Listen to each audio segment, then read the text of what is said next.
جو چیز آسمانوں میں ہے اور جو چیز زمین میں ہے سب خدا کی تسبیح کرتی ہے، اسی کی سچی بادشاہی ہے اور اسی کی تعریف لامتناہی ہے اور وہ ہر چیز پر قادر ہے۔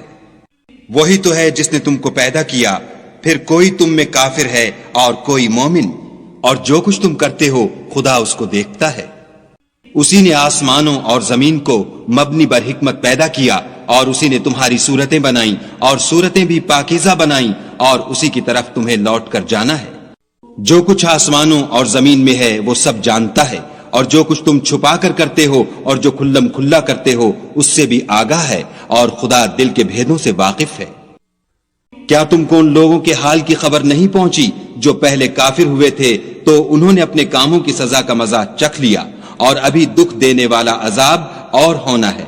یہ اس لیے کہ ان کے پاس پیغمبر کھلی نشانیاں لے کر آتے تو یہ کہتے کہ کیا آدمی ہمارے ہادی بنتے ہیں، تو انہوں نے ان کو نہ مانا اور منہ پھیر لیا، اور خدا نے بھی بے پرواہی کی، اور خدا بے پرواہ اور سزاوار حمد و ثنا ہے۔ جو لوگ کافر ہیں ان کا اعتقاد ہے کہ وہ دوبارہ ہرگز نہیں اٹھائے جائیں گے۔ کہہ دو کہ ہاں ہاں میرے پروردگار کی قسم تم ضرور اٹھائے جاؤ گے، پھر جو جو کام تم کرتے رہے ہو وہ تمہیں بتائے جائیں گے، اور یہ بات خدا کو آسان ہے۔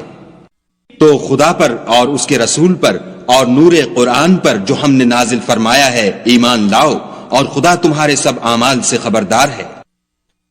جس دن وہ تم کو اکٹھا ہونے یعنی قیامت کے دن اکٹھا کرے گا وہ نقصان اٹھانے کا دن ہے، اور جو شخص خدا پر ایمان لائے اور نیک عمل کرے وہ اس سے اس کی برائیاں دور کر دے گا، اور باغہائے بہشت میں جن کے نیچے نہریں بہ رہی ہیں داخل کرے گا، ہمیشہ ان میں رہیں گے، یہ بڑی کامیابی ہے۔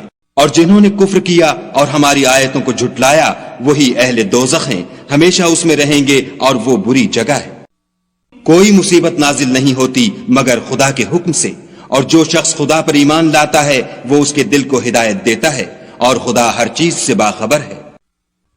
اور خدا کی اطاعت کرو اور اس کے رسول کی اطاعت کرو۔ اگر تم منہ پھیر لوگے تو ہمارے پیغمبر کے ذمے تو صرف پیغام کا کھول کھول کر پہنچا دینا ہے۔ خدا جو معبود برحق ہے اس کے سوا کوئی عبادت کے لائق نہیں، تو مومنوں کو چاہیے کہ خدا ہی پر بھروسہ رکھیں۔ مومنوں، تمہاری عورتوں اور اولاد میں سے بعض تمہارے دشمن بھی ہیں، سو ان سے بچتے رہو، اور اگر معاف کر دو اور درگزر کرو اور بخش دو تو خدا بھی بخشنے والا مہربان ہے۔